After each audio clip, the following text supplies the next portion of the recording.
3 حاجات اخدوا مني 16 سنة عشان اتعلمهم وهقولهم لك في اقل من 60 ثانية. رقم 1، اشتغل واتعب وانت مطمن، لان ربنا سبحانه وتعالى شايف كل لحظة تعب انت بتتعبها، شايف كل لحظة عشم انت متعشمها، شايف كل مجهود بتبذله، حتى الاحباطات بتاعتك ربنا سبحانه وتعالى شايفها. وربنا بيقول: وان ليس للانسان الا ما سعى وان سعيه سوف يرى ثم يجزاه الجزاء الاوفى. انت هتاخد اوفى الجزاء بسبب ان ربنا سبحانه وتعالى شايف السعي بتاعك. فاول حاجه اشتغل وانت مطمن.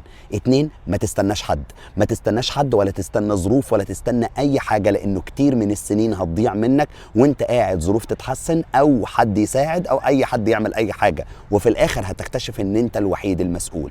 رقم 3 والأهم، ما تقارنش نفسك بأي إنسان على وجه كوكب الأرض، قارن نفسك بنفسك بس عشان ما تتعبش، خاصة في زمن السوشيال ميديا اللي احنا فيه دلوقتي. مقارنتك بالآخرين هتحبطك، لأنك بتقارن نتائجك بنتائجهم مش أفعالك بأفعالهم، وبالتالي ده بيحبطك وبيحسسك إنك متأخر قوي وبيقلل من عزيمتك. ال3 حاجات دول اعملهم وحياتك كلها هتختلف تماما، وفكر فيها.